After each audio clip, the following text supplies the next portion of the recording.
नहमदुहु व नुसल्ली अला रसूलिल करीम अम्मा बाद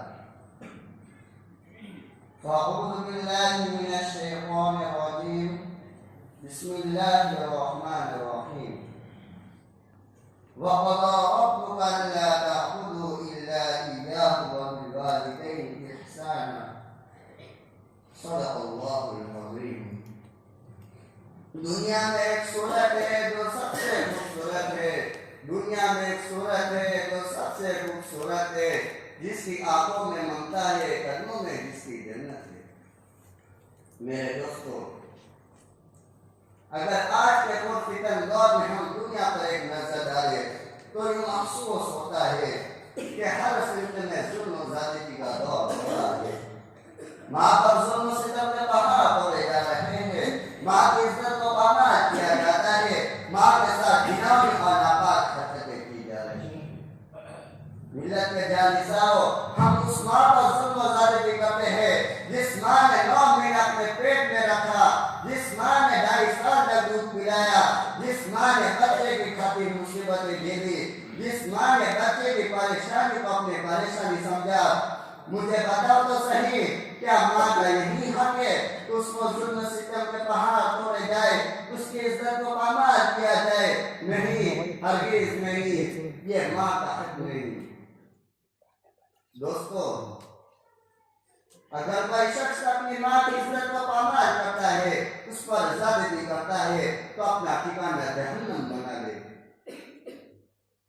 लेकिन आज के जमाने में शादी से पहले बेटा माँ से बहुत मोहब्बत करता है, लेकिन जब शादी हो जाती है फिर बीवी शौहर के सामने माँ की शिकायत करने लगती है। फिर वो बीवी की मोहब्बत में पागल होकर माँ पर जुल्म और ज़्यादती करने लग जाता है। कभी तो माँ को जान से भी मार डालता है। कितना है बदनसीब, कितना है वो नामुराद, कितना है बदनसीब, कितना है वो नामुराद जो मुफ्त में मिली हुई जन्नत न पा सका। दोस्तों, कुरान पाक में अल्लाह ताला इरशाद फरमाते हैं, इम्मा यबलुगन्ना इंदकल किबर अहदुहुमा औ किलाहुमा फला तकुल लहुमा उफ्फिन वला तनहरहुमा व कुल लहुमा कौलन करीमा। दूसरी जगह इरशाद फरमाते हैं, रब्बि इरहमहुमा कमा रब्बयानी सगीरा। दोस्तों, मैं एक बात आप लोगों को बताना चाहता हूँ कि माँ का हक बाप के हक के मुकाबले में ज्यादा है। क्यों न हो? रब्बे कायनात ने जो मकाम माँ को अता किया वो बाप को अता नहीं किया। माँ बच्चों के लिए तकलीफ और मसाइल बर्दाश्त करती है, माँ बच्चों के लिए सत्य को बर्दाश्त कर देती है, माँ बच्चों के लिए अपनी नींद को कुर्बान कर देती है, माँ बच्चों के लिए अपना सब कुछ कुर्बान कर देती है जो बाप नहीं कर सकता। दोस्तों,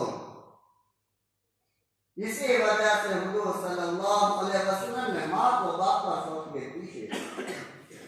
चुनांचे एक मर्तबा हुजूर सल्लल्लाहु अलैहि वसल्लम के पास एक मर्द आया, फिर कहने लगा, या रसूलल्लाह, मेरे हुस्न सुलूक का सबसे ज्यादा मुस्तहिक कौन है? तो आप सल्लल्लाहु अलैहि वसल्लम ने फरमाया, तेरी वालिदा। फिर ऐसे 3 मर्तबा सवाल किया तो आपने नहीं जवाब दिया। जब चौथी मर्तबा सवाल किया तो आपने फरमाया कि तेरा वालिद। इस हदीस में गौर करने से ये बात अज़हम मिन अश-शम्स हो जाती है कि माँ को बाप का फौकियत हासिल है, इसलिए कि माँ बच्चों के खातिर जो कुर्बानियां देती है वो कुर्बानियां बाप नहीं दे सकता। दोस्तों, लेकिन मैं ये नहीं कहता कि बाप कुर्बानी नहीं देता, वो भी बच्चों के खातिर मुसीबत को अपने सर पर रख देता है, बच्चों की दिलकशी और मुस्कुराहट देखने की खातिर अपना वतन तक छोड़ देता है, परदेश में इख्तियार करता है, रुपये कमा कर लाता है, फिर बच्चों को तालीम देता है, बच्चों को अच्छे से अच्छा लिबास पहनाता है। लेकिन याद रखना, बाप के वो तमाम कुर्बानियां माँ के उस वक्त का मुकाबला नहीं कर सकती जिस वक्त माँ तुमको जन्म देती है। दिया माँ बाप के साय की ना कदरी न कर, दिया माँ बाप की साय की ना कदरी न कर, धूप बहुत काटेगी जब ये शजर कट जाएगा। वमा अलैना इल्ला